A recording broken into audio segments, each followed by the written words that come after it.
Konstitusi memasuki ruang persidangan.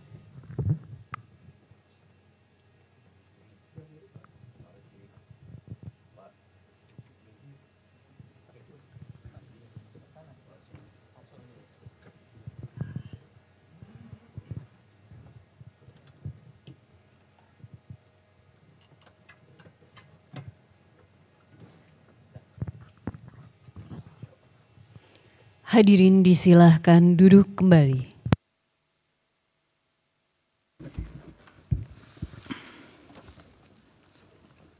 Kita buka persidangan. Persidangan untuk perkara 111 garis miring PU garis datar 22 Romawi garis miring 2024 dibuka dan persidangan nyatakan terbuka untuk umum. Selamat siang, Assalamualaikum warahmatullahi wabarakatuh. Salam sejahtera untuk kita semua. Diperkenalkan untuk pemohon yang hadir, silakan. Terima kasih atas perkenan yang mulia. Assalamualaikum warahmatullahi wabarakatuh. Selamat siang, salam sehat, salam sejahtera untuk kita sekalian. Perkenankan kami hadir dalam hal ini langsung Prinsipal Profesor Dr. Johansah Marjuki, Dokter Spesialis Bedah Plastik Rekonstruksi Estetik, Subspesialis IEL, dan kami selaku kuasa hukum yaitu pertama Muhammad Juni SHMH, Zulhaina Tanamas SHMH, Muhammad Zikirullah SH, dan tim pendamping pemohon Bapak Mustaq Abdul Muiz. Terima kasih yang mulia. Terima kasih. Baik, dari pemerintah silakan. Baik, terima kasih yang mulia. Hadir dari Kementerian Hukum dan Hak Asasi Manusia, tim litigasi, saya sendiri Tony Prayogo, ada Ibu Erni Haris, ada Bapak M. Fuad Muin, ada Bapak Fauzanul Ihwan, dan Bapak Aniko Juanda. Sedangkan dari Kementerian Kesehatan hadir Bapak Dr. Sundoyo, staf ahli Menteri Bidang Hukum Kesehatan, Ibu Dr. Yuli Varianti, PLT Direktur Jenderal Tenaga Kesehatan, Ibu Indah Febrianti, Kepala Biro Hukum, Ibu Cici Sri Suningsih, Analis Hukum Madya, dan tim advokasi dari Kementerian Kesehatan. Dan untuk yang membacakan izin majelis Bapak Dr. Sundoyo, terima kasih. Baik, terima kasih. Dari pihak terkait, Brigjen TNI Purnawirawan Dr. ya, Jajang Edi Priyatno dan kawan-kawan melalui kuasa hukumnya. Muhammad Arsrun, silakan. Terima kasih yang mulia. Hadir prinsipal dari pihak terkait, Prof. Debi, Brigjen Polisi Purnawirawan Mufti Jusnir, dan Pak Iwan Effendi. Hadir kuasa hukum Pak Andi Asrun, saya sendiri Mukhlis Muhammad Maududi, dan rekan saya Ismiati. Terima kasih yang mulia. Baik, terima kasih.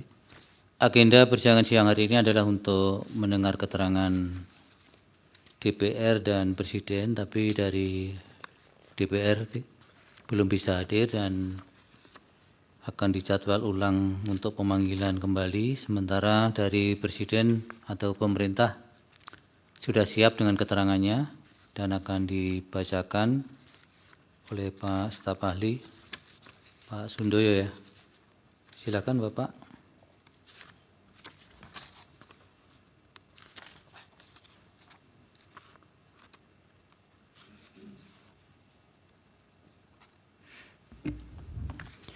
Assalamualaikum warahmatullahi wabarakatuh. Selamat siang, salam sejahtera bagi kita semua. Terima kasih yang mulia atas perkenannya kami diberikan kesempatan untuk membacakan keterangan Presiden atas permohonan pengujian material Undang-Undang Nomor 17 Tahun 2023 tentang Kesehatan terhadap Undang-Undang Dasar Negara Republik Indonesia tahun 1945. Kepada yang mulia, Ketua dan anggota Majelis Hakim Mahkamah Konstitusi Republik Indonesia, yang terhormat pemohon dan pihak terkait. Dengan hormat, yang bertanda tangan di bawah ini, 1, nama Supratman Andi Aktas, Menteri Hukum dan Hak Asasi Manusia Republik Indonesia. 2, nama Budi Gunadi Sadikin, Menteri Kesehatan Republik Indonesia. Dalam hal ini, baik bersama-sama maupun sendiri-sendiri bertindak untuk dan atas nama Presiden Republik Indonesia yang selanjutnya disebut pemerintah, perkenankanlah kami menyampaikan keterangan Presiden, baik lisan maupun tertulis, yang merupakan satu kesatuan yang utuh dan tidak terpisahkan atas permohonan pengujian material pasal 1 angka 26, pasal 272 ayat 2 dan ayat 5, pasal 421 ayat 2 huruf B, pasal 451 Undang-Undang 17 tahun 2023 tentang kesehatan yang selanjutnya disebut UU 17/2023 terhadap ketentuan pasal 28C ayat 1, pasal 28D ayat 1, pasal 28H ayat 1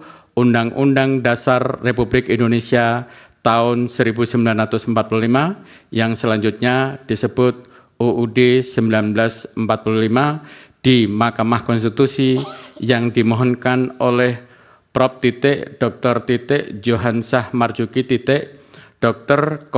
SP BP RE sub SPEL dengan kuasa hukumnya Muhammad Joni SMH dan kawan-kawan yang tergabung pada Law Office Joni and Tanamas.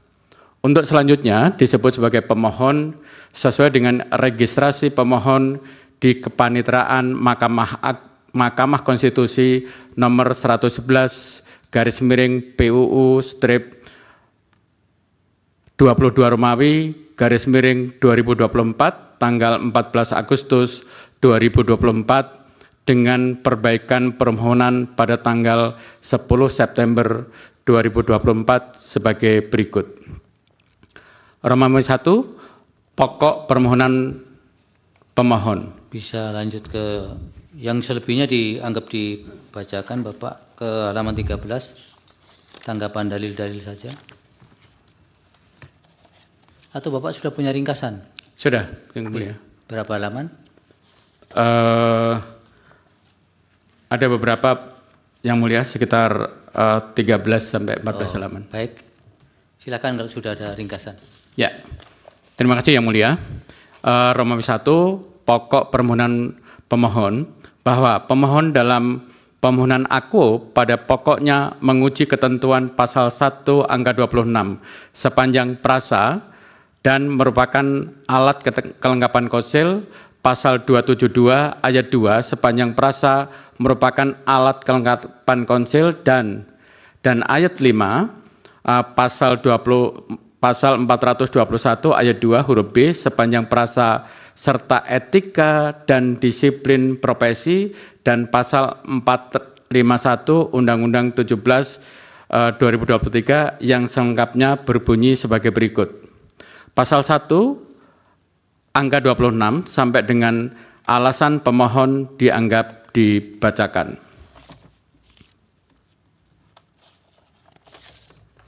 Romawi 2, kedudukan hukum dalam kurung legal standing pemohon, bahwa terhadap kedudukan hukum atau legal standing pemohon pemerintah berpendapat sebagai berikut.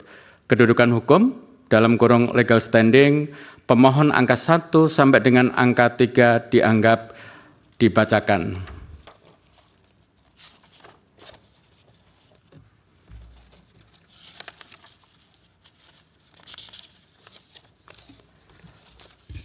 Empat, bahwa setelah mencermati uraian dalil-dalil mengenai kedudukan hukum pemohon yang termuat dalam perbaikan permohonan halaman 4 sampai dengan halaman 25, permohonan pemohon pemerintah berpendapat sebagai berikut, bahwa Pemohon dalam permohonan akuo bertindak sebagai subjek hukum orang perorangan yang tidak memiliki hubungan sebab akibat dengan berlakunya ketentuan pasal 1 angka 26, pasal 272 ayat 2 dan ayat 5, pasal 421 ayat 2 huruf B, dan pasal 451 Undang-Undang 17 2023 mengenai kolegium.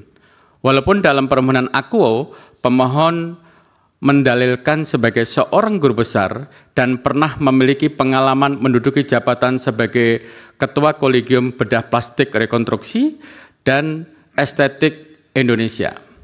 Namun, oleh karena pemohon tidak bertindak dan atau mewakili kolegium, maka tidak serta-merta menjadi dasar pemohon memiliki kerugian konstitusional. Dalil-dalil kerugian pemohon sebagai subjek hukum orang perorangan tidak saling berhubungan dengan berlakunya norma yang diuji mengenai kolegium.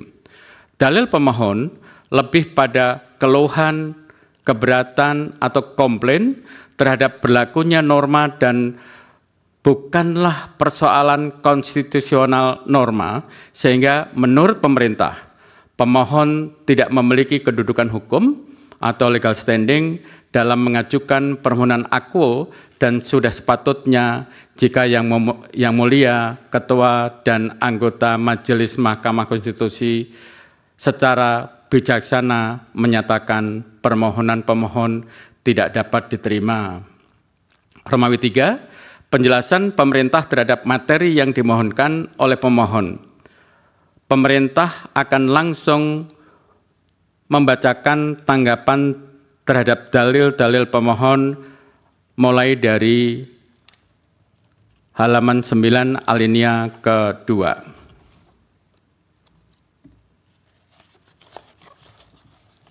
Di dalam Undang-Undang 17 mengenai konsep kolegium tidak lagi sama dengan Undang-Undang 29 tahun 2004 tentang praktek kedokteran. Selanjutnya disebut UU 29 2004 dan Undang-Undang 36 tahun 2014 tentang tenaga kesehatan. Selanjutnya disebut UU 36 2014, di mana sebelumnya kolegium merupakan badan yang dibentuk oleh organisasi profesi untuk masing-masing cabang disiplin ilmu yang bertugas mengampu cabang disiplin ilmu tersebut, sedangkan dalam Undang-Undang 17 2023 kolegium adalah kumpulan ahli dari setiap disiplin ilmu kesehatan yang mengampu cabang disiplin ilmu tersebut yang menjalankan tugas dan fungsi secara independen dan merupakan alat kelengkapan konsil.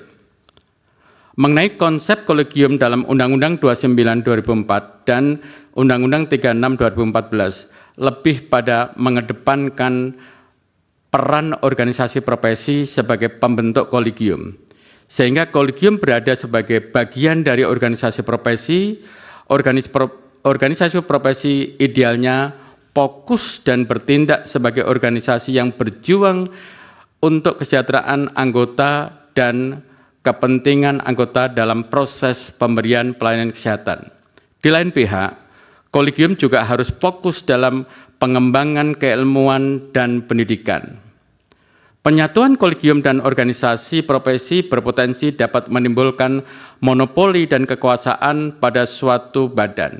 Di sisi lain, penyatuan kolegium dengan organisasi profesi membuat ranah keilmuan tenaga medis dan tenaga kesehatan dapat menjadi stagnan dan tidak berkembang karena hakikat kolegium sebagai pusat riset dan juga pengembangan keilmuan tenaga medis dan tenaga kesehatan berhimpitan dengan fungsi organisasi profesi yang bersifat lebih praktis.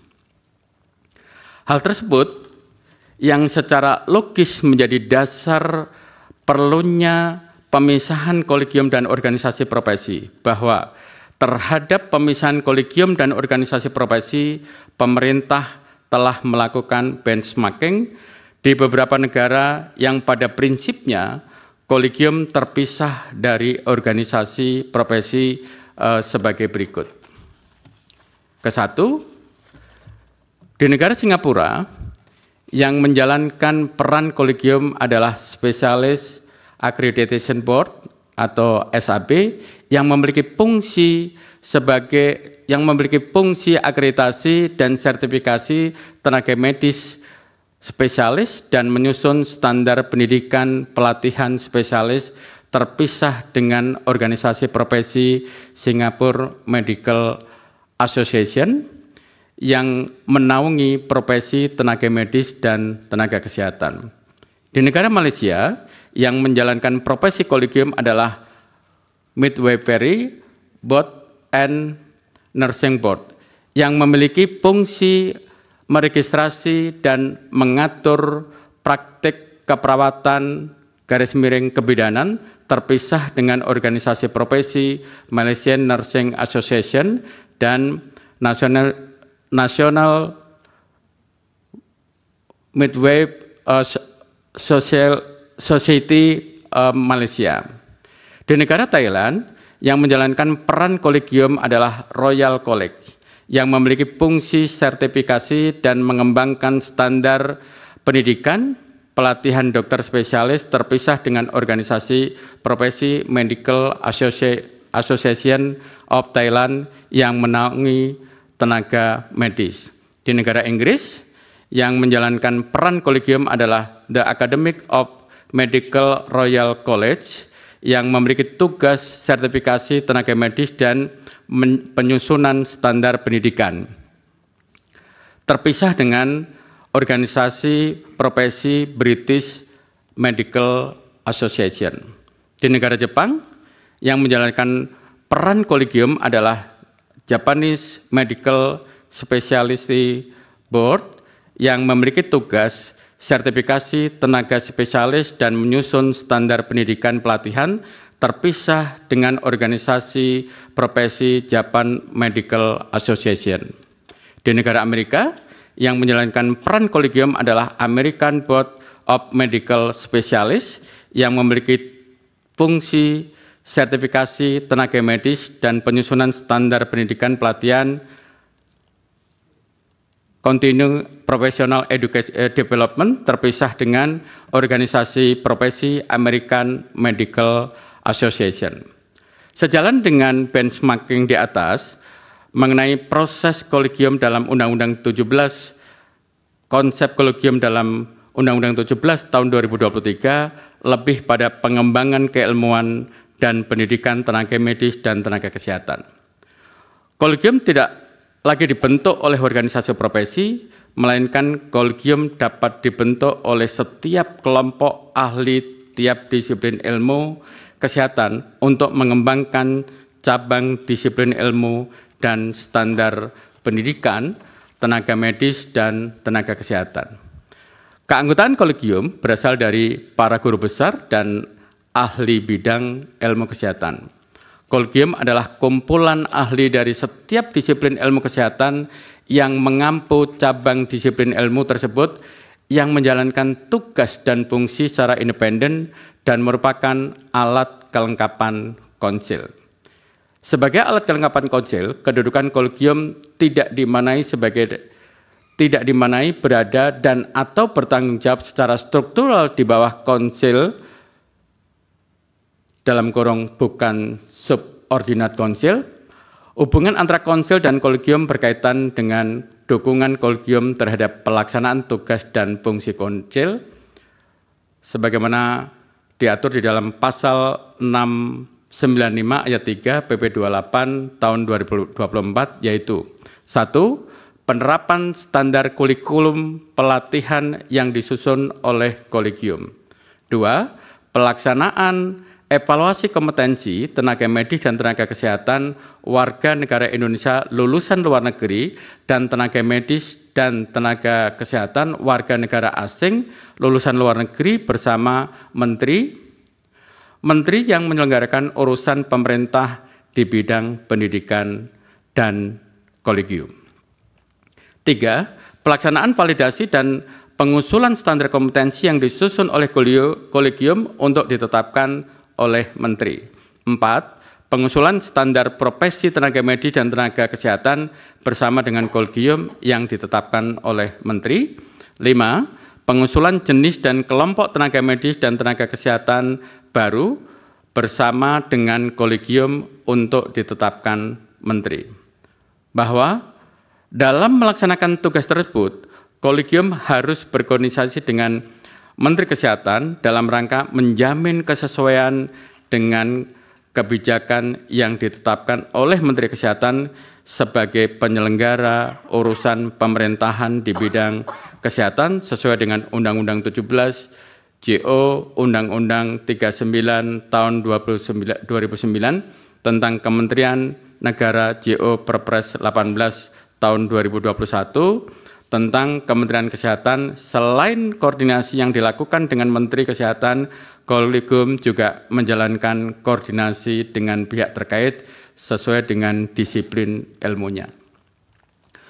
Kolegium sebagai alat kelengkapan konsil memiliki peran A. Menyusun standar kompetensi tenaga medis dan tenaga kesehatan, dan B.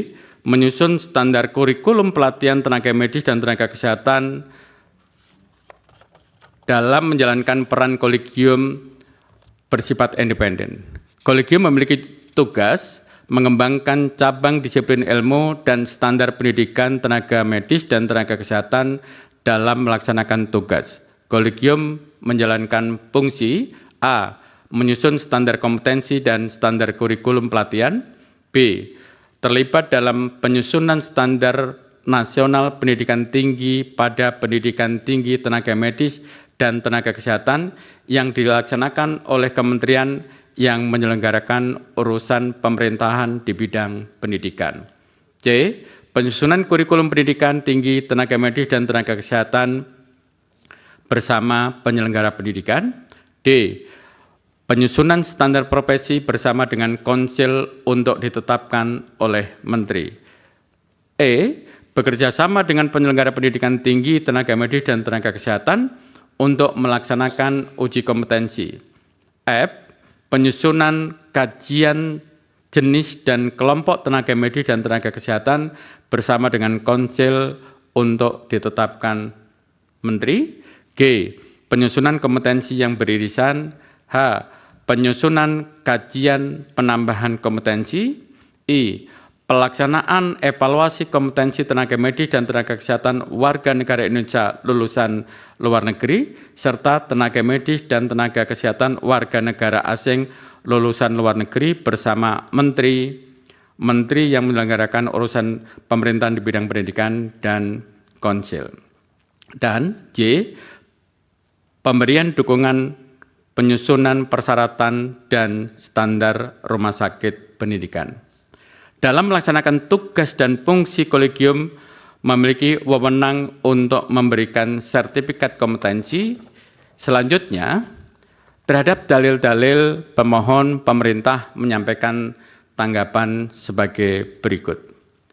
1. Bahwa menurut pemohon, norma kolegium dalam ketentuan pasal 451 Undang-Undang 17 2023 yang tidak mengakui kolegium yang ada telah menghilangkan legitimasi dan atau hak hidup kolegium berikut fungsi, tugas, dan wewenangnya sebagai lembaga pengampu cabang ilmu telah bertentangan dengan ketentuan pasal 28C ayat 1, pasal 28D ayat 1, dan pasal 28H ayat 1 Undang-Undang Dasar 1945 dan putusan Mahkamah Konstitusi RI nomor 10 PUU strip 15 Romawi garis miring 17. Terhadap dalil tersebut, pemerintah memberikan tanggapan sebagai berikut. Bahwa ketentuan pasal 451 Undang-Undang 17 2023 menyatakan, pada saat undang-undang ini mulai berlaku, kolegium yang dibentuk oleh setiap organisasi profesi tetap diakui sampai dengan ditetapkannya kolegium sebagaimana dimaksud dalam pasal 272 yang dibentuk berdasarkan undang-undang ini. Bahwa terkait dalil kerugian pemohon atas berlakunya ketentuan pasal 451 yang menganggap tidak lagi mengakui kolegium yang ada dalam kurung existing dan bertentangan dengan Undang-Undang Dasar 1945, menurut pemerintah dalil pemohon tersebut merupakan dalil yang keliru. Bahwa ketentuan pasal 28H ayat 1 dan ketentuan pasal 34 ayat 3 UUD 1945 pada pokoknya mengamanatkan tanggung jawab negara dalam menjamin hak atas kesehatan. Sehingga berdasarkan amanat tersebut, pembentuk undang-undang menindaklanjuti dengan membentuk Undang-Undang 17 2023. Bahwa ketentuan pasal 451 merupakan ketentuan yang terdapat dalam bab 19 mengenai ketentuan peralihan Undang-Undang 17 2023.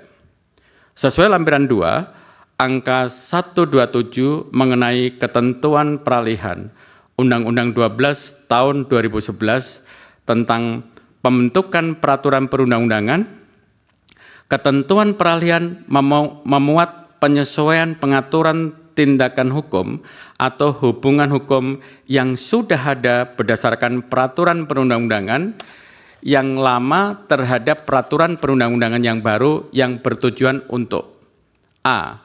menghindari terjadinya kekosongan hukum, b.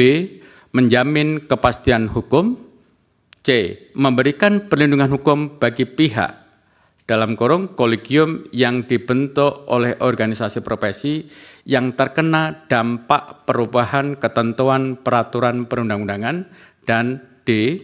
mengatur hal-hal yang bersifat transisional atau bersifat sementara.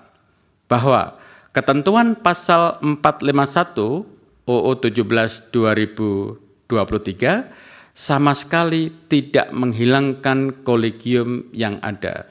Justru diaturnya ketentuan pasal 451 UU 17 2023 untuk memberikan kepastian hukum dan perlindungan hukum bagi kolegium yang ada atau eksisten dalam suatu ketentuan peralihan dalam Undang-Undang 17 2023. Kepastian hukum dan perlindungan hukum dimaksud agar kolegium yang ada atau existing yang dibentuk oleh organisasi profesi dapat tetap melaksanakan tugas dan fungsi sampai dengan ditetapkannya kolegium sebagaimana ketentuan pasal 272 Undang-Undang 17 2023.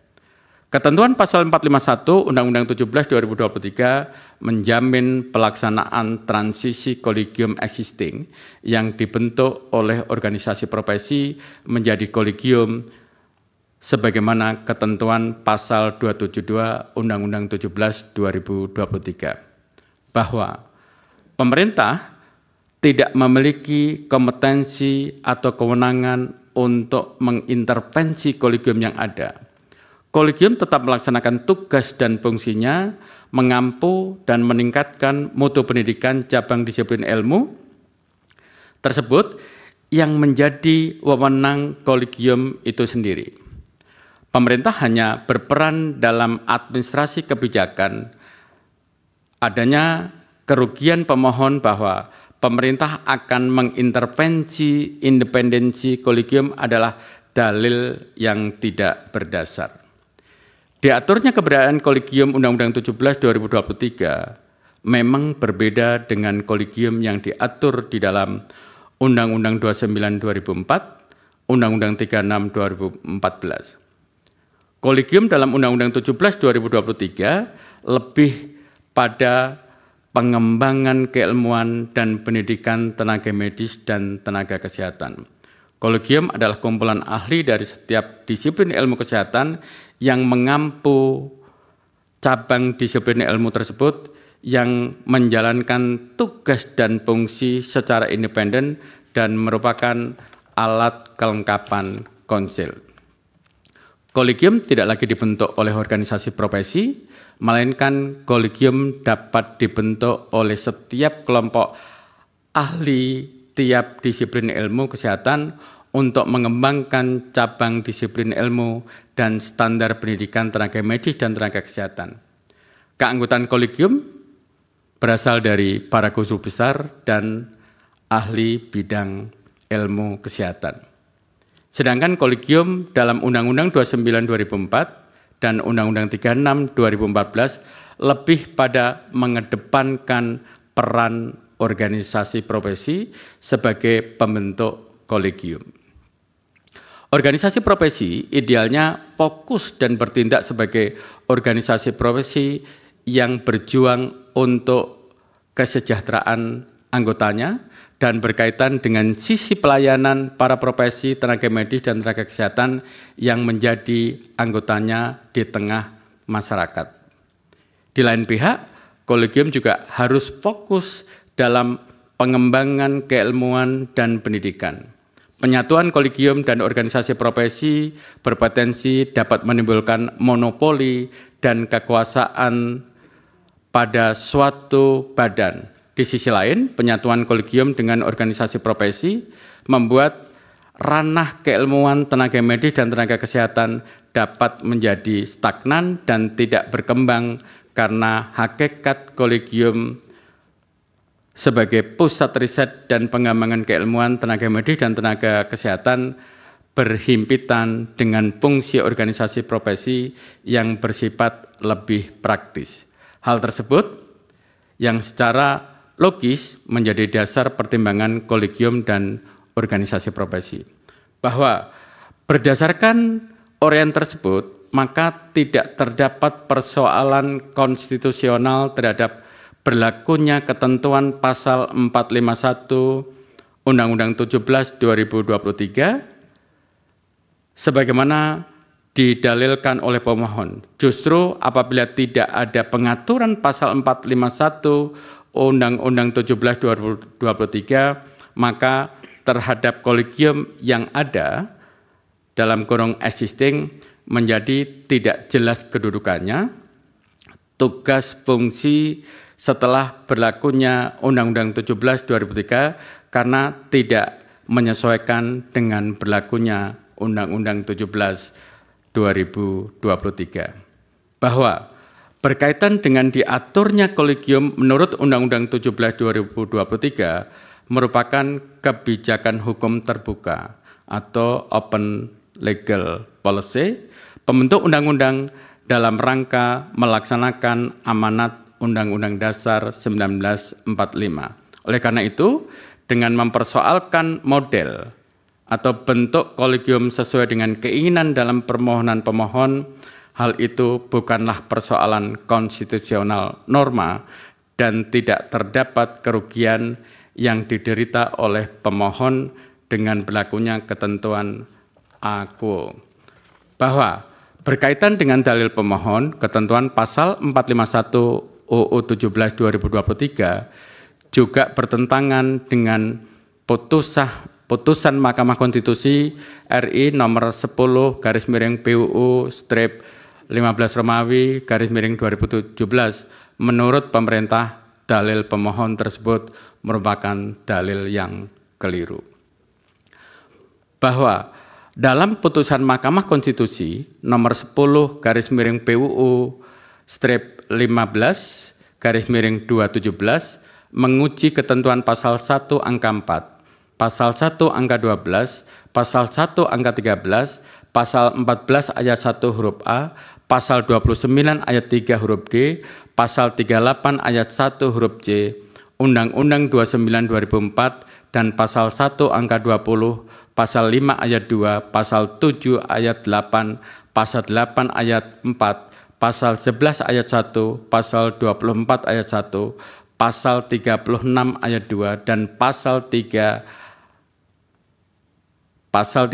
ayat 2 Undang-Undang 20 2013 tentang pendidikan kedokteran yang oleh Mahkamah Konstitusi dikelompokkan menjadi 3 persoalan, yaitu 1. Sertifikat kompetensi, 2. Kewenangan organisasi profesi, dan 3. Rangkap jabatan anggota KKI yang berasal dari IDI. Hal ini sebagaimana dinyatakan dalam pertimbangan hukum Mahkamah Konstitusi dalam putusan nomor 10 PUU strip Romawi 15 garis miring 2017 pada poin dalam kurung 3.12 halaman 295 strip 298 yang menyatakan sebagai berikut. Menurut Mahkamah Konstitusi, secara garis besar meliputi 3 persoalan, yaitu 1. Sertifikat kompetensi, 2. Kewenangan organisasi profesi, dan 3. Rangkat jabatan anggota KKI yang berasal dari ID. Terhadap 3 persoalan tersebut, tentunya tidak ada keterkaitan dengan keterangan peralihan dalam pasal 451 UU 17 2023. Sehingga dengan mengkaitkan antara ketentuan peralihan pasal 451 UU 17 2023 yang diuji dengan putusan Mahkamah Konstitusi Republik Indonesia nomor 10 garis miring PUU strip 15 Romawi garis miring 2017 serta menyatakan bahwa tentang ketentuan peralihan dalam pasal 451 UU 17 2023 bertentangan dengan putusan Mahkamah Konstitusi Republik Indonesia nomor 10 garis miring PUU strip 15 Romawi garis miring 2017 menjadi tidak relevan dan tidak berdasar. Bahwa terkait konsep kolegium dalam Undang-Undang 17 2023 sebagaimana telah diuraikan sebelumnya di atas, pada dasarnya berbeda dengan konsep kolegium sebagaimana diatur di dalam Undang-Undang 29 2004 dan Undang-Undang 36 2014. Sehingga dengan adanya perbedaan tersebut tidak serta-merta terkait pengaturan kolegium dalam Undang-Undang 29 2004 dan Undang-Undang 36 2014 dapat menjadi dasar garis miring alasan menyamakan dengan pengaturan kolegium dalam Undang-Undang 17 2023, terlebih lagi terkait kolegium dalam pertimbangan hukum dalam putusan MK RI nomor 10 garis miring PUU strip 15 Romawi garis miring 2017 menguji ketentuan dalam pasal 20 dalam Undang-Undang 29 2004 dan Undang-Undang 20 2013 yang telah dinyatakan tidak berlaku lagi sebagaimana diatur dalam ketentuan pasal 454 UU 17 2023. 2. Bahwa menurut pemohon, norma kolegium dalam ketentuan pasal 272 ayat 2 sepanjang prasa merupakan alat kelengkapan konsil dan termasuk atas norma pasal 1 angka 26 sepanjang prasa dan merupakan kelengkapan konsil telah merusak independensi kolegium sebagai lembaga ilmiah.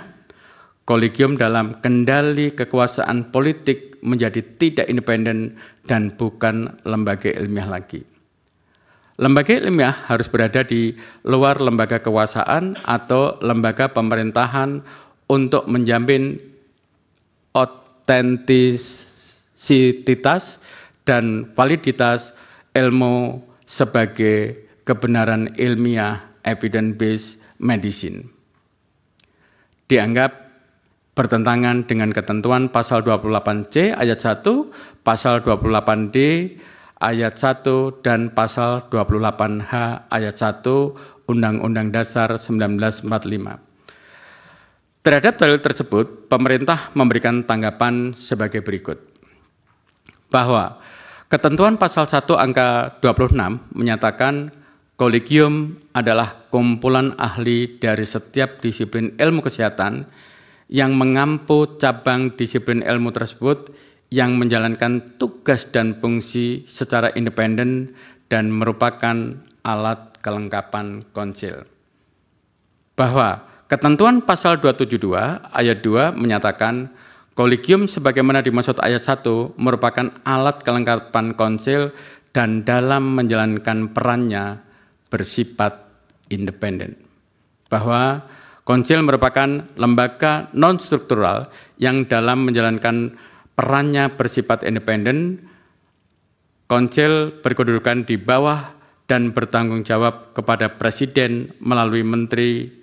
Ketentuan pasal 269 Undang-Undang 17 2023 menyatakan Konsil memiliki peran A. Merumuskan kebijakan internal dan standarisasi pelaksanaan tugas Konsil. B. Melakukan registrasi tenaga medis dan tenaga kesehatan. Dan C. Melakukan pembinaan teknis keprofesian tenaga medis dan tenaga kesehatan. Dalam menjalankan peran, Konsil mempunyai tugas melaksanakan dukungan peningkatan mutu, praktik, dan kompetensi teknis keprofesian tenaga medis dan tenaga kesehatan, serta memberikan perlindungan dari kepastian hukum kepada masyarakat. Dalam melaksanakan tugas, Konsil menyelenggarakan fungsi A.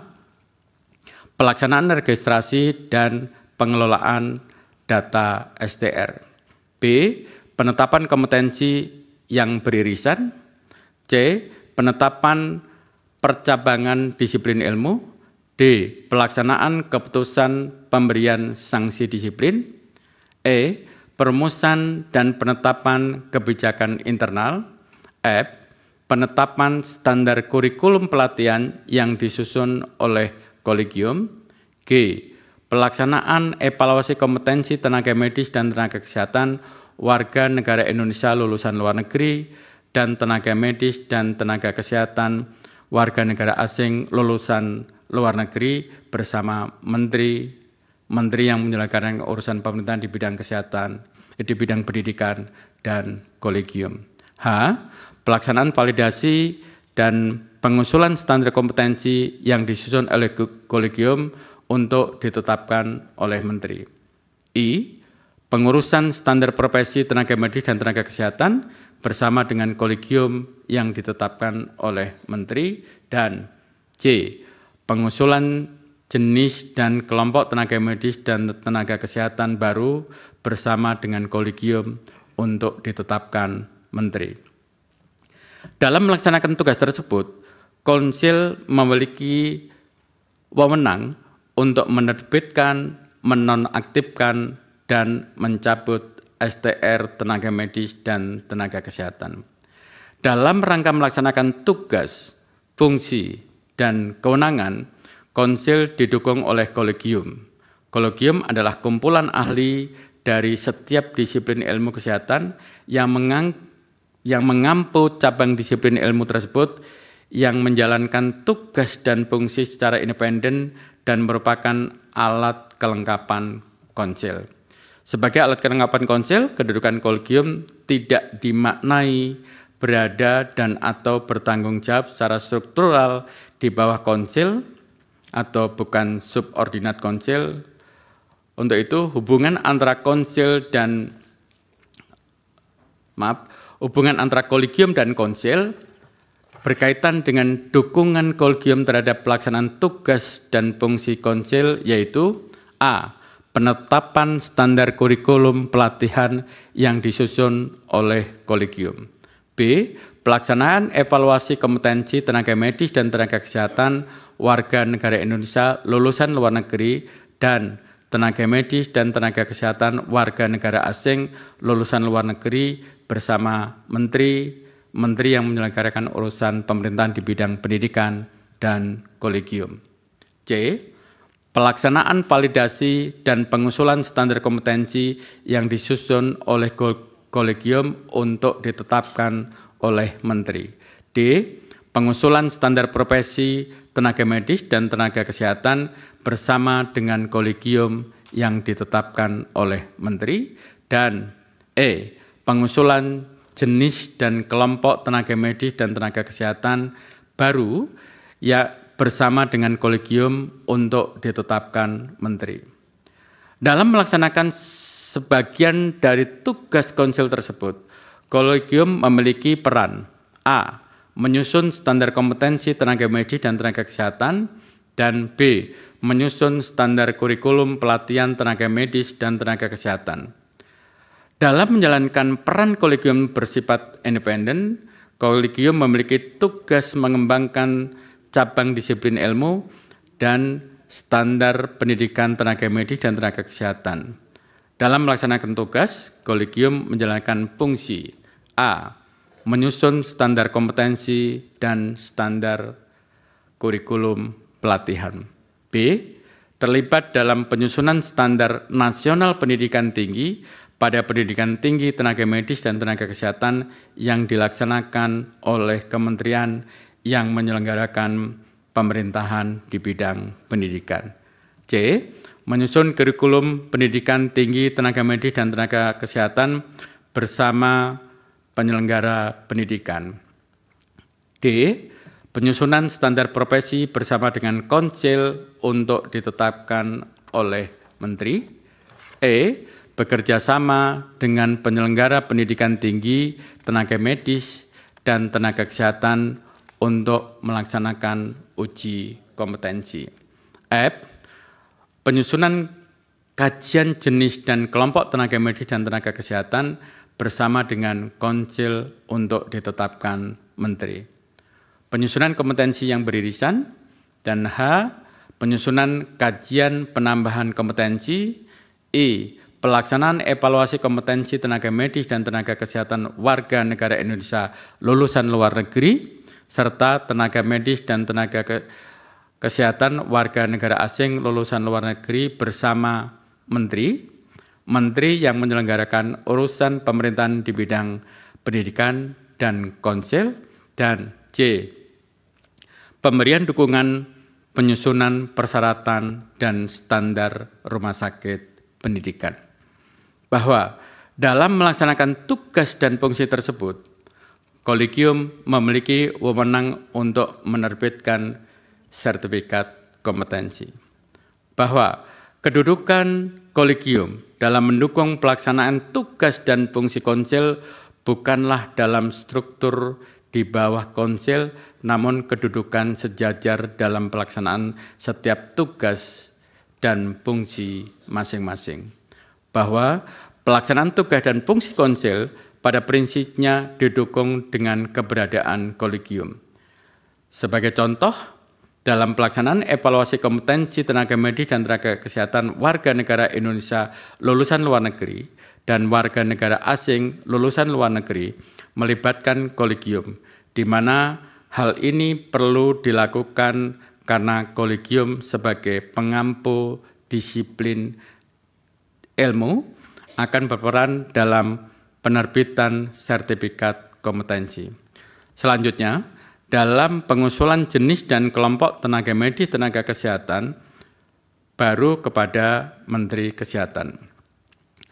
Konsil juga perlu melakukan hal tersebut bersama dengan Kolegium karena dalam proses penetapan jenis dan kelompok tenaga medis tenaga kesehatan baru harus berdasarkan kajian pengembangan ilmu pengetahuan dan teknologi bidang kesehatan, dan Kolegium yang memiliki peran dalam pengembangan keilmuan. Berkaitan dengan apakah berlakunya ketentuan pasal 272 ayat 2 dan pasal 1 angka 26 UU 17 2003 yang mengatur kedudukan Kolegium sebagai alat kelengkapan konsil telah merusak independensi Kolegium sebagai lembaga ilmiah. Menurut pemerintah, dalil pemohon tersebut merupakan dalil yang keliru. Bahwa sebagai telah dinyatakan dalam ketentuan pasal 1 angka 26 dan ketentuan pasal 272 ayat 2 UU 17 2023, Kolegium dalam menjalankan tugas, fungsi, dan perannya bersifat independen.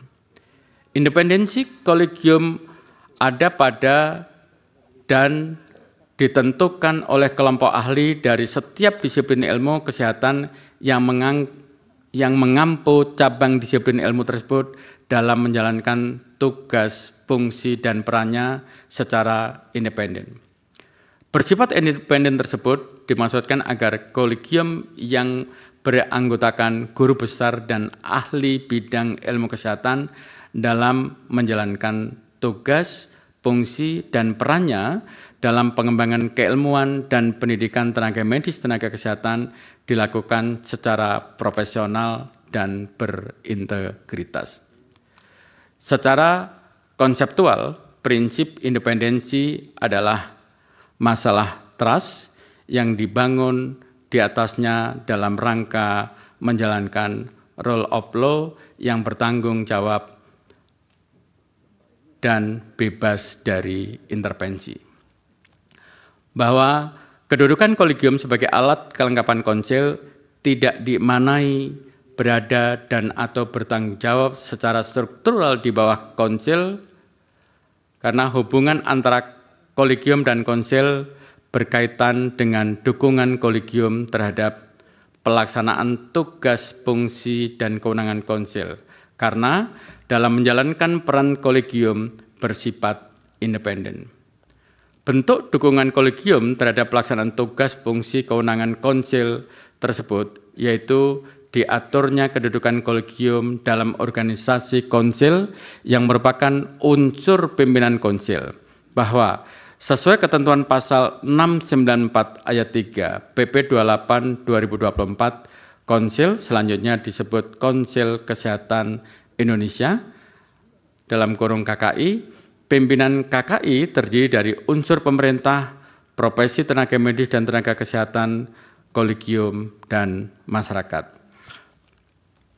Fungsi KKI yang terkait dengan kolegium antara lain A. Penetapan standar kurikulum pelatihan yang disusun oleh kolegium. B. Pelaksanaan evaluasi kompetensi tenaga medis dan tenaga kesehatan bahwa negara Indonesia tenaga medis kesehatan, B. Pelaksanaan evaluasi kompetensi tenaga medis dan tenaga kesehatan warga negara Indonesia lulusan luar negeri dan tenaga medis dan tenaga kesehatan warga negara asing lulusan luar negeri bersama kolegium. C. Pelaksanaan validasi dan pengusulan standar kompetensi yang disusun oleh kolegium untuk ditetapkan oleh Menteri. D. Pengusulan standar profesi tenaga medis dan tenaga kesehatan bersama dengan kolegium yang ditetapkan oleh Menteri. Dan E. Pengusulan jenis dan kelompok tenaga medis dan tenaga kesehatan baru bersama dengan kolegium untuk ditetapkan Menteri.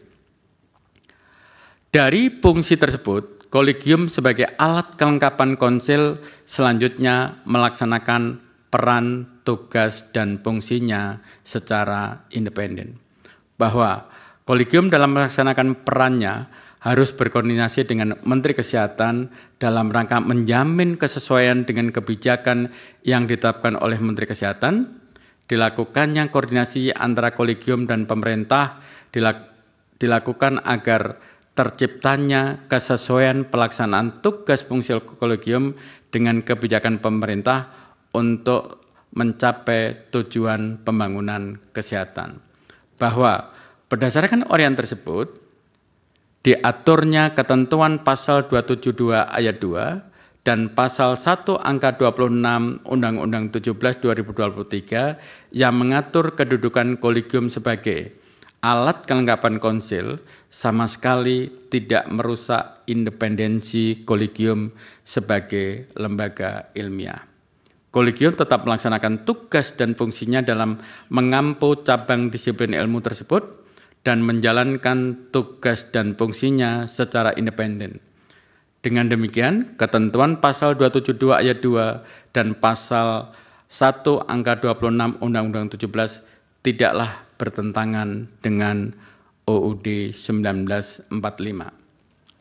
3. Bahwa menurut pemohon, norma kolegium dalam ketentuan pasal 272 ayat 5 yang tugas, fungsi, dan wewenangnya diatur lebih lanjut dengan peraturan pemerintah dalam kurung PP 28 2024 selain telah menihilkan independensi kolegium yang menjadikan kolegium sebagai alat kelengkapan eksekutif atau subordinat pemerintah Sikyo Menteri Kesehatan, sehingga yang terjadi bukan lagi intervensi kolegium, namun pendudukan paksa dan pengendalian tugas fungsi wewenang kolegium dengan represif dan otoritarian dianggap bertentangan dengan Undang-Undang Dasar 1945. Terhadap dalil tersebut, pemerintah memberikan tanggapan sebagai berikut. Bahwa ketentuan pasal 272 ayat 5 UU 17 2023 menyatakan ketentuan lebih lanjut mengenai kolegium termasuk tugas, fungsi, dan wewenang diatur dengan peraturan pemerintah. Bahwa pengaturan ketentuan pasal 272 ayat 5 UU 17 2023 mengenai tugas, fungsi, dan wewenang kolegium yang diatur lebih lanjut dengan peraturan pemerintah merupakan pengaturan mengenai pendelegasian wewenang yang sudah semestinya diatur dalam Undang-Undang 17 2023. Berkaitan dengan dasar kewenangan pengaturan mengenai pendelegasian telah diatur dalam lampiran 2 angka 198 dan angka 203 UU 12 2011 yang selengkapnya berbunyi. Lampiran 2 angka 198 sampai dengan pasal 5 ayat 2 Undang-Undang 1945 dianggap dibacakan. Bahwa berdasarkan uraian tersebut, diaturnya ketentuan pasal 272 ayat 5 UU 17 2023 mengenai pendelegasian wewenang pengaturan mengenai tugas, fungsi, dan wewenang kolegium yang diatur lebih lanjut dengan peraturan pemerintah telah sesuai dengan Undang-Undang 12 2011 dan telah sesuai dengan ketentuan pasal 5 ayat 2 Undang-Undang Dasar 1945 sehingga tidak terdapat persoalan konstitusional terhadap berlakunya ketentuan pasal 272 ayat 5 UU 17 2023 sebagaimana didalilkan oleh pemohon. Justru apabila tidak diatur pengaturan pasal 272 ayat 5 UU 17 2023, maka lebih lanjut mengenai kolegium termasuk tugas, fungsi, dan wewenangnya menjadi tidak jelas, justru tidak memberikan kepastian hukum. Berkaitan dengan apakah berlakunya ketentuan pasal 272 ayat 5 UU 17 2023 telah menihilkan independensi kolegium, juga menjadikan kolegium sebagai alat kelengkapan eksekutif atau subordinat pemerintah. Hikyo, Menteri Kesehatan, menurut pemerintah dalil tersebut merupakan dalil yang keliru. Bahwa sebagai mana tanggapan pemerintah dalam poin 2 di atas berkaitan dengan berlakunya ketentuan pasal 272 ayat 2 dan pasal 1 angka 26 UU 17 2023 sama sekali tidak merusak independensi kolegium, maka terhadap tanggapan terhadap dalil pemohon berkaitan dengan independensi kolegium telah pemerintah tanggapi sesuai dengan poin 2 tersebut. Bahwa berdasarkan dalil terakhir saja Bapak. Langsung dalil terakhir kan belum dijawab. 421 ayat 2.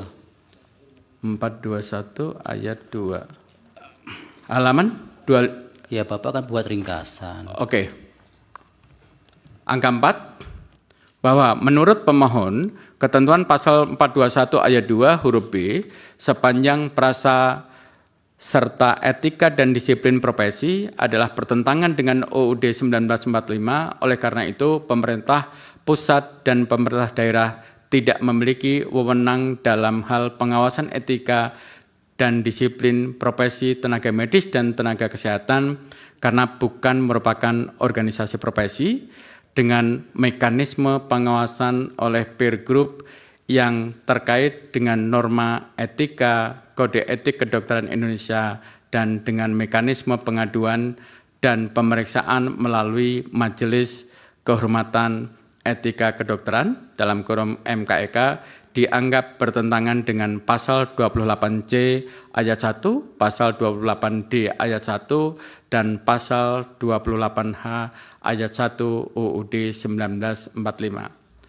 Terhadap dalil tersebut, pemerintah memberikan tanggapan sebagai berikut. Bahwa ketentuan pasal 421 ayat 2 huruf B UU 17 2023 menyatakan bahwa lingkup pengawasan sebagaimana dimaksud ayat 1 meliputi B. Ketaatan terhadap standar profesi, standar pelayanan, standar prosedur operasional, serta etika dan disiplin profesi. Bahwa pengaturan ketentuan pasal 421 ayat 2 huruf B Undang-Undang 17 2023 adalah mengenai lingkup pengawasan terhadap setiap penyelenggaraan kesehatan yang dilakukan oleh pemerintah pusat dan pemerintah daerah, yang meliputi antara lain ketaatan terhadap standar profesi, standar pelayanan, standar prosedur operasional, serta etika dan disiplin profesi. Bahwa sebagaimana telah diuraikan sebelumnya di atas, negara memiliki tanggung jawab untuk memenuhi dan menjamin hak warga negara untuk mendapatkan pelayanan kesehatan yang merupakan salah satu hak asasi manusia sebagaimana diamanatkan dalam ketentuan pasal 28H ayat 1 dan ketentuan pasal 34 ayat 3 UUD 1945.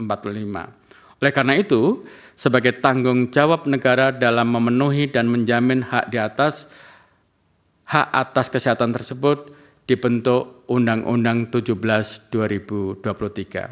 Bahwa dalam Undang-Undang 17 2023 bab 3 mengatur mengenai tanggung jawab pemerintah pusat dan pemerintah daerah antara lain A. Ketentuan pasal 6 ayat 1 sampai E dianggap dibacakan sampai F ya Pak. Kalau sampai I ini dianggap itu kan ketentuan normatif ketentuan undang-undang kan Pak. Siap. Dianggap dibacakan saja. Ya. Langsung, bahwa ya. Baik. Berdasarkan Terima kasih yang mulia. ya. Bahwa berdasarkan uraian tersebut, pemerintah pusat dan pemerintah daerah memiliki tanggung jawab tidak hanya dalam merencanakan, mengatur, menyelenggarakan, membina, namun juga berkaitan dengan pengawasan penyelenggaraan upaya kesehatan, yaitu pengawasan terhadap penyelenggaraan upaya kesehatan yang bermutu, aman, efisien, merata, terjangkau oleh masyarakat, dan juga pengawasan terhadap kompetensi tenaga medis dan tenaga kesehatan. A. Pengawasan terhadap penyelenggaraan upaya kesehatan yang bermutu, aman, efisien, merata, dan terjangkau oleh masyarakat. Upaya kesehatan adalah segala bentuk kegiatan dan atau serangkaian kegiatan yang dilakukan secara terpadu dan berkesinambungan untuk memelihara dan meningkatkan derajat kesehatan masyarakat dalam bentuk promotif, preventif, kuratif, rehabilitatif, dan atau paliatif oleh pemerintah pusat, pemerintah daerah, dan atau masyarakat. Upaya kesehatan ditujukan untuk mewujudkan derajat kesehatan yang setinggi-tingginya bagi masyarakat dalam bentuk upaya kesehatan perorangan dan upaya kesehatan masyarakat. Upaya kesehatan perorangan merupakan upaya kesehatan yang bersifat promotif, preventif, kuratif, rehabilitatif, dan paliatif yang berdampak hanya kepada individu, dan upaya kesehatan masyarakat merupakan upaya kesehatan yang bersifat promotif, preventif, kuratif, rehabilitatif, dan atau paliatif yang berdampak pada masyarakat. Penyelenggaraan upaya kesehatan yang dilaksanakan secara bertanggung jawab, aman, bermutu, merata, non-diskriminatif, dan berkeadilan, serta penyelenggaraan upaya kesehatan harus memperhatikan fungsi sosial, nilai sosial budaya, moral, dan etika. Penyelenggaraan upaya kesehatan dilaksanakan sesuai dengan standar pelayanan kesehatan. Pemerintah pusat dan pemerintah daerah bertanggung jawab merencanakan, mengatur, menyelenggarakan, membina, dan mengawasi penyelenggaraan upaya kesehatan yang bermutu, aman, efisien, merata, dan terjangkau oleh masyarakat. Bahwa untuk menyelenggarakan upaya kesehatan didukung oleh sumber daya kesehatan. Sumber daya kesehatan adalah segala sesuatu yang diperlukan untuk menyelenggarakan upaya kesehatan yang dilakukan oleh pemerintah pusat, pemerintah daerah, dan atau masyarakat. Sumber daya kesehatan meliputi A. Fasilitas pelayanan kesehatan, B. Sumber daya manusia kesehatan, C. Perbekalan kesehatan, D. Sistem informasi kesehatan, E. Teknologi kesehatan, F. Pendanaan kesehatan, dan G. Sumber daya lain yang diperlukan. Sumber daya kesehatan dimanfaatkan untuk mendukung penyelenggaraan upaya kesehatan. Pemerintah pusat dan pemerintah daerah bertanggung jawab atas ketersediaan sumber daya kesehatan yang adil, merata bagi seluruh masyarakat. Untuk menjamin ketersediaan sumber daya kesehatan tersebut, pemerintah pusat dan pemerintah daerah sesuai dengan kewenangannya dapat memberikan insentif fiskal dan atau insentif non-fiskal berdasarkan ketentuan peraturan perundang-undangan. Bahwa terhadap upaya kesehatan dan sumber daya kesehatan tersebut diselenggarakan pengelolaan kesehatan oleh pemerintah pusat, pemerintah daerah, dan pemerintah desa yang dilakukan secara terpadu dan saling mendukung guna menjamin tercapainya derajat kesehatan yang setinggi-tingginya. Pengelolaan kesehatan dilakukan secara berjenjang di pusat dan di daerah dalam suatu sistem kesehatan nasional. Bahwa upaya kesehatan, sumber daya kesehatan, dan pengelolaan kesehatan merupakan satu kesatuan penyelenggaraan kesehatan sebagaimana diatur di dalam ketentuan pasal 17 ayat 1 Undang-Undang 17 2023 yang menyatakan penyelenggaraan kesehatan terdiri atas upaya kesehatan, B. Sumber daya kesehatan, dan C. Pengelolaan kesehatan. Berdasarkan uraian tersebut, pemerintah dan pemerintah daerah bertanggung jawab dalam merencanakan, mengatur penyelenggaraan, membina, dan mengawasi penyelenggaraan upaya kesehatan yang bermutu, aman, efisien, merata, dan terjangkau oleh masyarakat. Bahwa ketentuan pasal 421 ayat 2 huruf B Undang-Undang 17 2023 adalah ketentuan mengenai pengawasan terhadap setiap penyelenggaraan kesehatan, termasuk di dalamnya upaya kesehatan yang dilakukan oleh pemerintah pusat dan pemerintah daerah. B. Pengawasan terhadap kompetensi tenaga medis dan tenaga kesehatan. Bahwa sebagaimana telah diuraikan di atas, pemerintah pusat dan pemerintah daerah bertanggung jawab dalam menyelenggarakan kesehatan yang di dalamnya juga termasuk sumber daya kesehatan. Berkaitan dengan sumber daya kesehatan, salah satunya adalah sumber daya manusia kesehatan, maka terhadap pengaturan, pembinaan, pengawasan, serta peningkatan mutu dan kompetensi tenaga medis dan tenaga kesehatan tersebut menjadi kewenangan pemerintah pusat dan pemerintah daerah. Berkaitan dengan lingkup pengawasan yang dilakukan oleh pemerintah pusat dan pemerintah daerah dalam penyelenggaraan kesehatan meliputi 1. Ketaatan terhadap ketentuan peraturan perundang-undangan, termasuk pelaksanaan norma, standar, prosedur, dan kriteria yang ditetapkan oleh pemerintah pusat. Ketaatan terhadap standar profesi, standar pelayanan, standar prosedur operasional, serta etika dan disiplin profesi. 3. Dampak pelayanan kesehatan oleh tenaga medis atau tenaga kesehatan. 4. Evaluasi penilaian kepuasan masyarakat. 5. Akuntabilitas dan kelayakan penyelenggaraan upaya kesehatan dan sumber daya kesehatan. Dan 6. Objek pengawasan lain sesuai dengan kebutuhan. Berkaitan dengan pengawasan terhadap ketaatan terhadap etika dan disiplin profesi tenaga medis dan tenaga kesehatan tersebut merupakan bagian kewenangan dari pemerintah pusat dan pemerintah daerah dalam penyelenggaraan kesehatan. Dalam ketentuan pasal 23 ayat 2 Undang-Undang 17 2023 menyatakan penyelenggaraan upaya kesehatan harus memperhatikan fungsi sosial, nilai sosial budaya, moral, dan etika.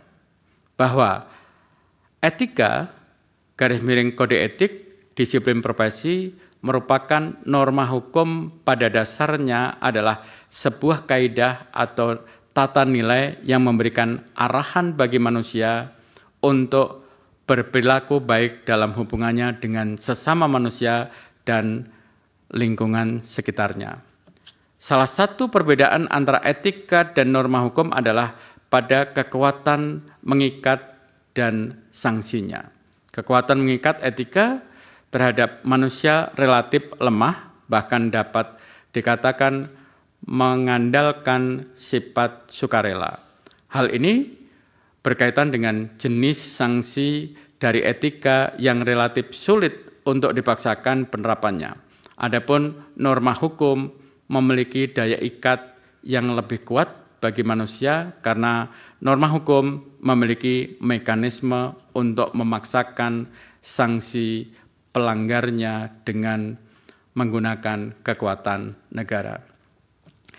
Etika atau etika profesi dibentuk disusun oleh suatu kelompok atau komunitas profesi tertentu atas dasar kesepakatan dalam konteks Undang-Undang 17 2023 adalah organisasi profesi yang dibentuk oleh tenaga medis dan tenaga kesehatan sesuai dengan ketentuan peraturan perundang-undangan.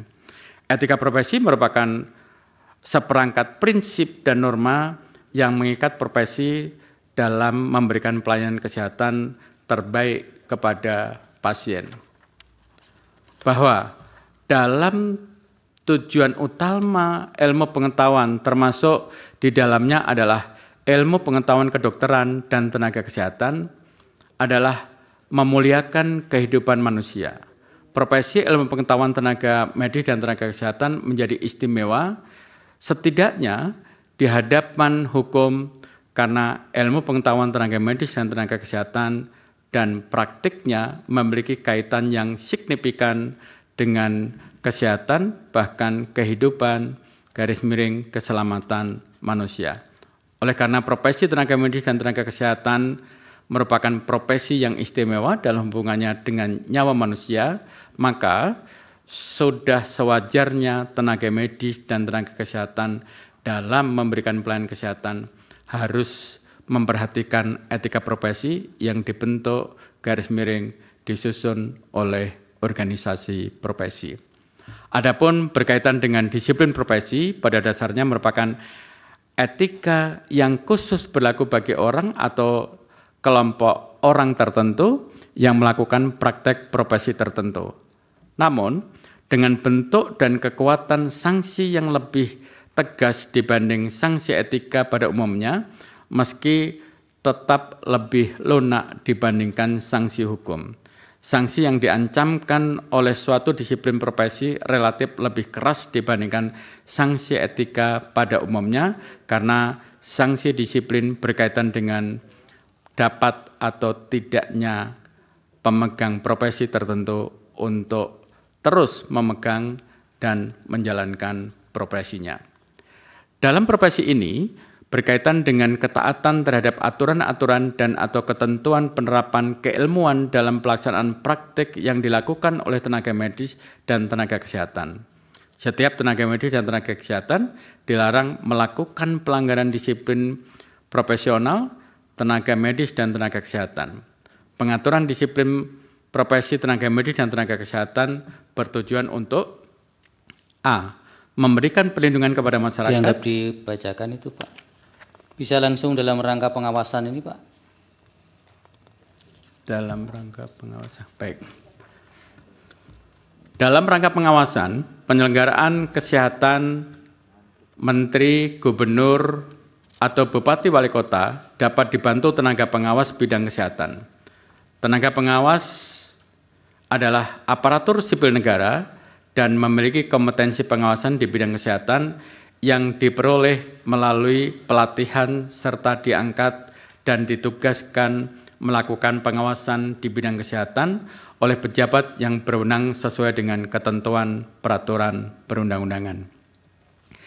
Tenaga pengawas bidang kesehatan diangkat oleh Menteri, Gubernur, atau Bupati Wali Kota, di mana pengawasan dapat melibatkan konsil, kolegium, majelis disiplin profesi, organisasi profesi, organisasi kemasyarakatan terkait akademisi dan atau pakar serta dapat mengikutsertakan masyarakat.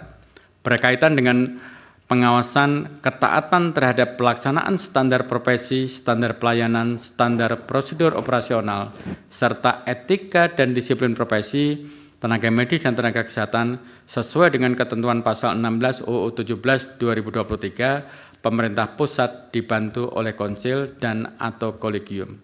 Kedudukan konsil dalam membantu pemerintah pusat dalam pengawasan berkaitan dengan kewenangan konsil dalam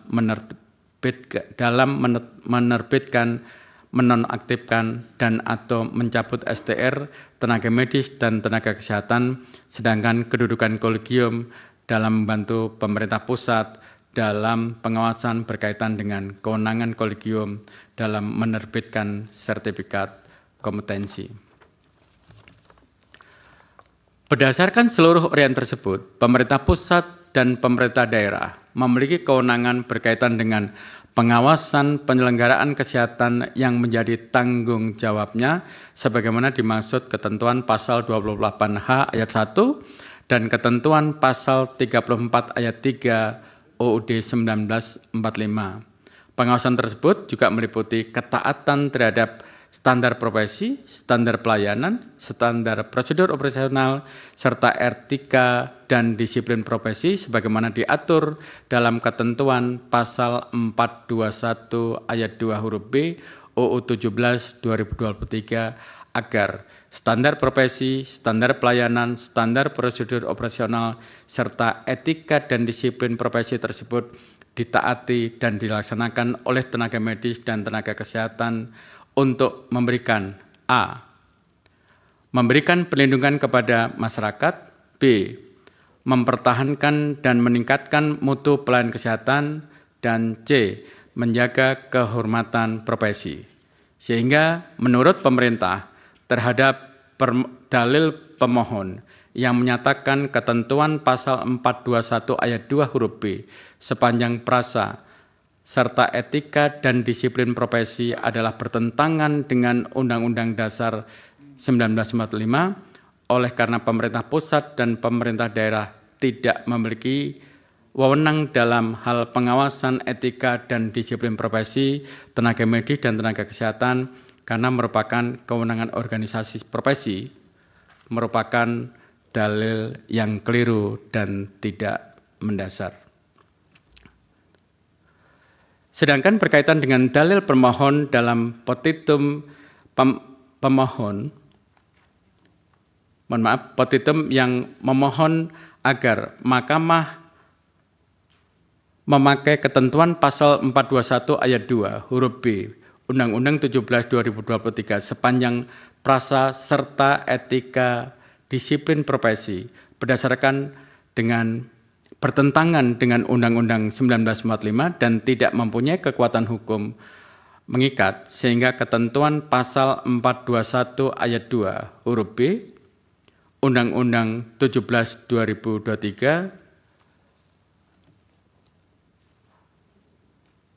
ketaatan terhadap standar profesi, standar menjadi berbunyi pelayanan standar prosedur operasional menurut pemerintah merupakan dalil yang keliru dan tidak berdasar. Justru akan menghilangkan tanggung jawab negara terhadap penyelenggaraan kesehatan dan menimbulkan ketidakpastian hukum dan pelindungan bagi masyarakat. Sehingga tujuan penyelenggaraan kesehatan yang dilaksanakan oleh tenaga medis dan tenaga kesehatan untuk memberikan perlindungan kepada masyarakat, mempertahankan dan meningkatkan mutu pelayanan kesehatan, menjaga kesehatan profesi, tidak menjaga kehormatan profesi tidak tercapai. Romawi 4, petitum, Berdasarkan keterangan tersebut di atas, pemerintah memohon kepada Yang Mulia Ketua dan anggota Majelis Hakim Mahkamah Konstitusi Republik Indonesia yang memeriksa, mengadili, dan memutus permohonan pengujian dapat memberikan putusan sebagai berikut. 1. Menerima keterangan Presiden secara keseluruhan. 2. Menyatakan bahwa pemohon tidak mempunyai kedudukan hukum.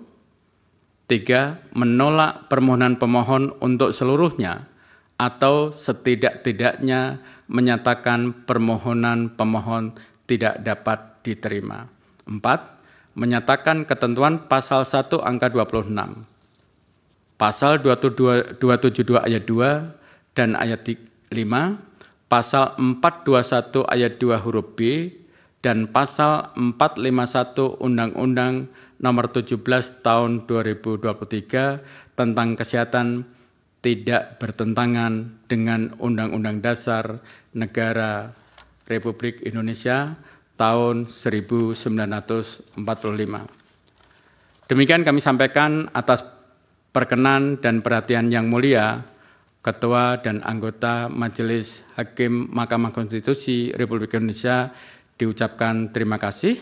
Hormat kami, Kuasa Hukum Presiden Republik Indonesia, Menteri Hukum dan Hak Asasi Manusia Supratman Andi Aktas, dan Menteri Kesehatan Republik Indonesia Budi G. Sadikin. Terima kasih. Assalamualaikum warahmatullahi wabarakatuh. Waalaikumsalam.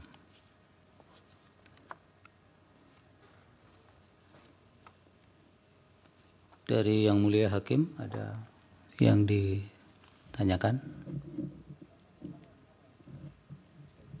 Panel, silakan Yang Mulia Pak Daniel. Baik, terima kasih Yang Mulia Ketua. Ini terima kasih keterangannya ya, Pak Staf Ahli ya. Hanya satu yang saya minta untuk bisa nanti diberi keterangan tambahan terkait dengan ini dalil yang terakhir tadi Pak ya, yang terkait dengan etika dan disiplin profesi. Ini nanti pemerintah coba menggambarkan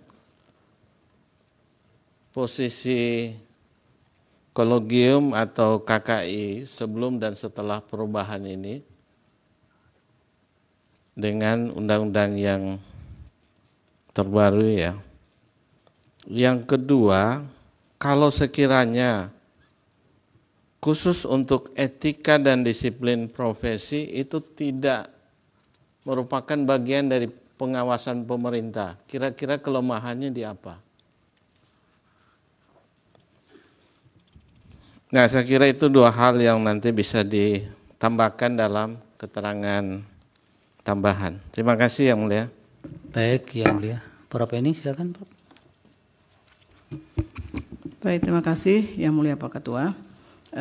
Terima kasih Pak Staf Ahli ya atas keterangannya. Pak Sundoyo. Pak Sundoyo ya, sudah hafal ya, sering sekali ya Pak Sundoyo ya.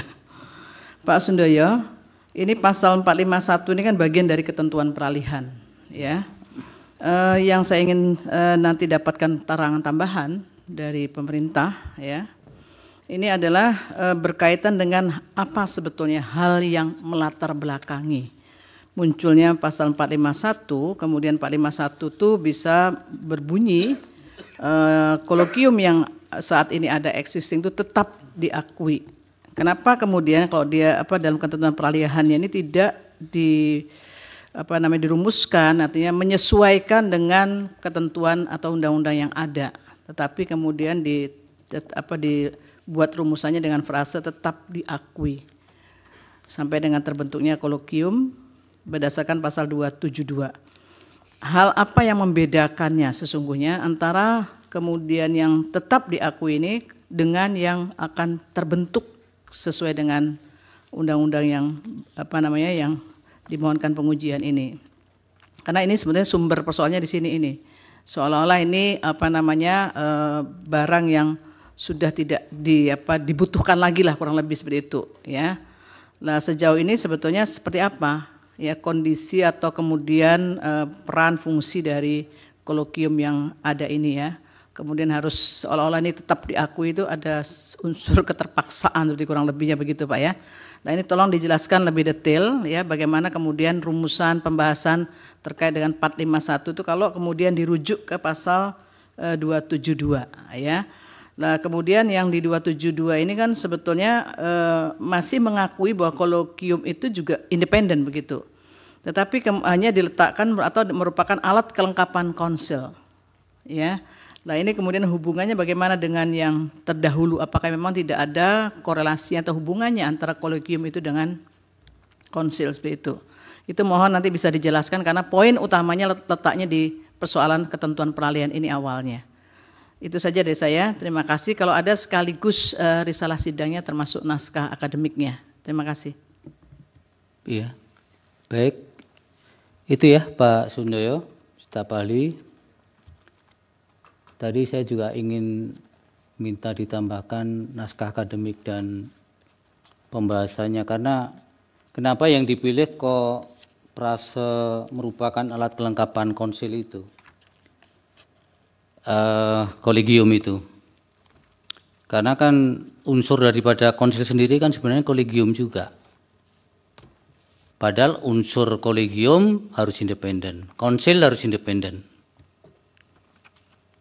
Bagaimana kalau kemudian kolegium yang sudah secara natural dari asalnya sudah harus independen kemudian masuk menjadi bagian dari alat sebuah badan atau lembaga yang juga harus independen, konsil itu. Dulu pernah di putusan sebelumnya ketua ID yang waktu itu masih merangkap masuk di konsil kan harus berhenti itu.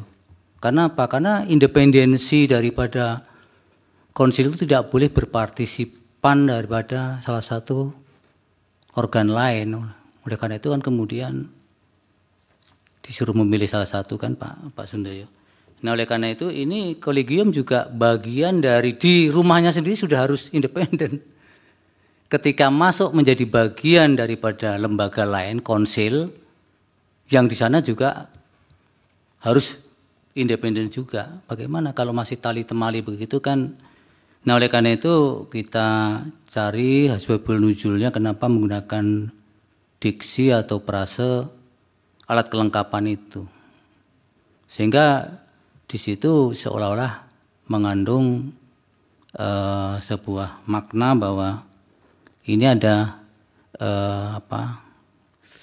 ketergantungan di situ. Kalau alat kelengkapan kan kemudian tidak bisa atau subordinat gitu, jadi tidak independensinya bisa kemudian dipersoalkan.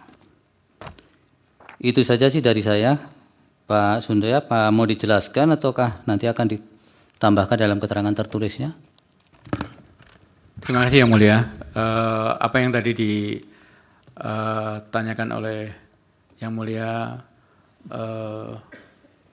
Bapak Daniel, Yosak dan juga Prof. Eni, termasuk yang terakhir juga dari Yang Mulia Ketua Hakim Mahkamah Konstitusi, kami akan jelaskan melalui keterangan tambahan Yang Mulia.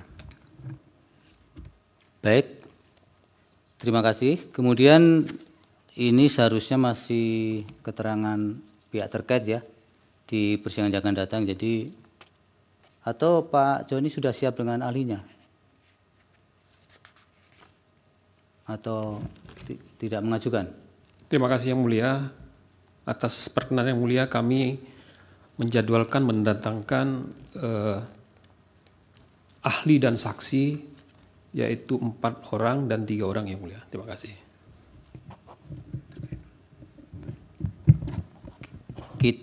Kita dengar DPR dulu dan pihak terkait ya, sidang yang akan datang. Nanti baru ahli dan saksi Bapak ya. Terima kasih Yang Mulia. Baik.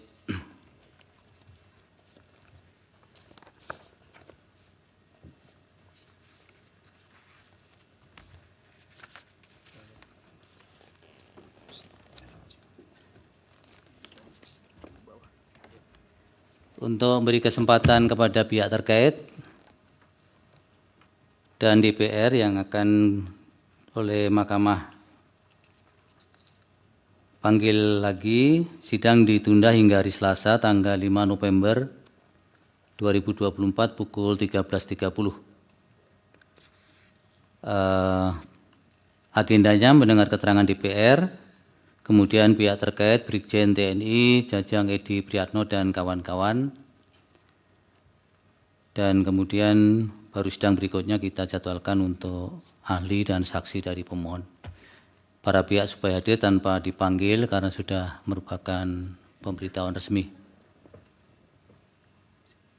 Baik, terima kasih untuk semuanya. Sidang selesai dan ditutup. Hadirin dimohon berdiri. Yang Mulia Majelis Hakim Konstitusi meninggalkan ruang persidangan.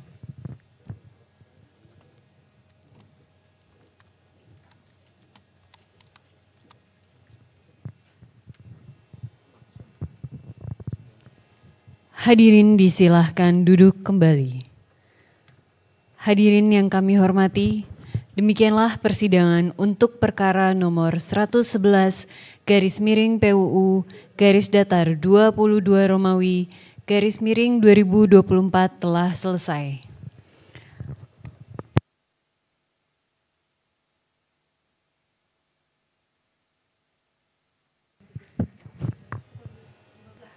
Persidangan berikutnya akan dilaksanakan pada pukul 15 waktu Indonesia Barat untuk perkara nomor 132/PUU _22 Romawi _2024.